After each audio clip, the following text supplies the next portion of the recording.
उसके जगह पे छुट्टी के आयोजन की जाती है। तो अच्छी बात है, लोग खुश रहा करते थे कि हमें छुट्टी मिल रही है, लेकिन उन छुट्टी जो खुशी जो कुछ पल के लिए आया करती थी, उन लोगों के लिए तो भाई थोड़ा दिक्कत की बात है कि छुट्टी नहीं मिल पा रही। लेकिन गवर्नमेंट ने यह सोचा है, हमारे विभाग ने यह सोचा कि आखिर में हम लोग जयंती, हम लोग अपना बर्थडे बहुत धूमधाम से मनाया करते हैं। और जन्मदिन मनाने का क्या मतलब होता है कि हम उस दिन को याद करें। तो हमारे बिहार सरकार ने और खासकर शिक्षा विभाग ने हर एक जयंती पर, चाहे किसी का जयंती हो, यदि छुट्टी विशेष रूप में संडे हो तो उसे छोड़ दें। अमूमन संडे को भी देख रहे हैं, यदि किसी का जयंती है तो उस आयोजन पर लोग कार्यक्रम कर रहे हैं और बच्चों को बताने का प्रयास किया जा रहा है कि हम किनकी जयंती है। तो छुट्टी रहने से हम लोग उनके बारे में जान नहीं पाते थे, तो अब छुट्टी को कैंसिल करके उनका जयंती मनाना, भले क्लास आप पढ़ाएं या नहीं, लेकिन हाफ टाइम तक क्लास की आयोजन की जाती है। उपरांत एक सिंगल घंटी लगाई जाती है, उसके मतलब होता है कि विशेष आयोजन है, और उसके बाद हम लोग एकत्र होकर उस कार्यक्रम को सफल करते हैं। चलिए, हमारे भारतवर्ष में बहुत से वंशों ने शासन किया, बहुत से वंश हैं, आपको हिस्ट्री में पढ़ना होगा। उनमें से ही एक मौर्य वंश भी थे, जिनका ये तृतीय शासक थे आपको मगध सम्राट अशोक। इनके द्वारा बहुत चीज जो बनाए गए, जो हमारे आज भारत के संविधान में प्रतीक के रूप में दिखाई देते हैं, जैसे अशोक स्तंभ या स्तूप जिसे भी हम कहते हैं, वो सिंह वाली जो 4 सिंह है लेकिन 3 ही फ्रंट में हम लोगों को दिखाई देती है, या हमारे तिरंगा है जिसपे वो चक्र है, ये सभी अशोक का है। अशोक दुनिया का सबसे शक्तिशाली और मजबूत शासक था।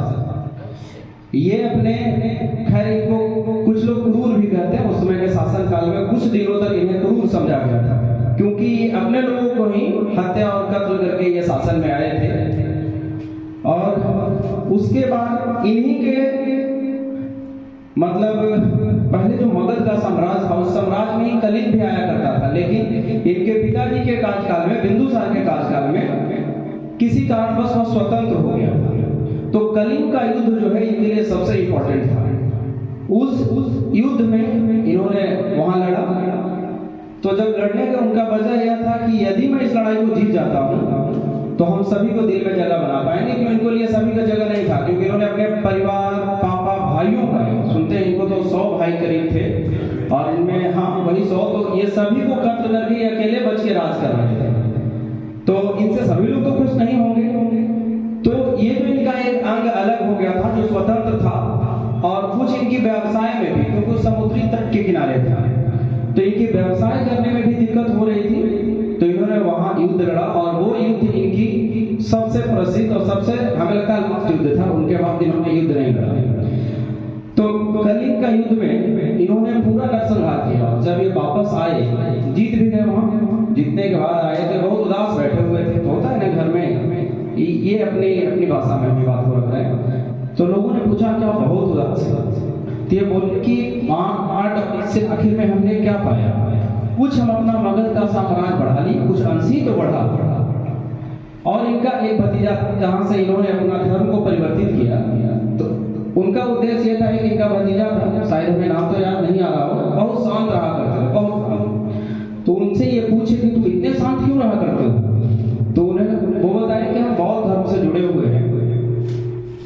तो उनको शरण में जाते हुए बोले कि हम बौद्ध धर्म के तो हम इतने बड़े जानकार नहीं हैं कि आपको प्रत्येक चीजों को बता सके।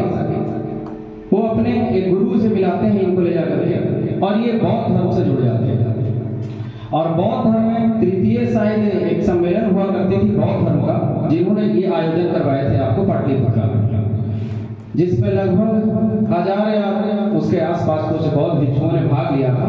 और उसमें एक्चुअली हुआ क्या करता था ना, उसमें सभी लोग बैठकर बात किया करते थे कि हमें अपने धर्म को कैसे प्रचार करना, या हम अपने समाज में बेहतर ढंग से कैसे जी सकते हैं। वहां इन्होंने करवाया। उसके बाद जब ये बौद्ध धर्म से जुड़े, तब इन्होंने लड़ाई झगड़ा से पूर्ण रूप से सभी कुछ खत्म कर दिया। लड़ना ये पसंद नहीं कर रहे थे, तो इन्होंने एक मैसेज दिया कलिंग युद्ध के बाद। जब बौद्ध धर्म अपनाए, इन्होंने एक संदेश दिया जिसे हम बोलते हैं धम्म संदेश। धम का तात्पर्य होता है धर्म से। धर्म में हम लोग वाले धर्म नहीं, आज हम हिंदू मुस्लिम धर्म बांट लिए हैं, ये धर्म नहीं। धर्म का मतलब अपने कर्तव्य से। इन्होंने अपने उपदेश में बताया था कि हम अपने कर्तव्य को कितने अच्छे तरीके से कर सकते हैं।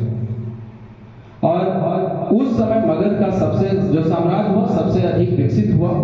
उस समय एक काम इन्होंने बहुत इंपॉर्टेंट किए थे, जो उससे पहले कोई भी साम्राज्य जब स्थापित हुआ था, कोई भी वंश, जैसे ये भी अपने मौर्य साम्राज्य का तीसरा शासक थे। पहले इनके दादा थे जो चंद्रगुप्त मौर्य थे, जिन्होंने मौर्य वंश का स्थापना किया था।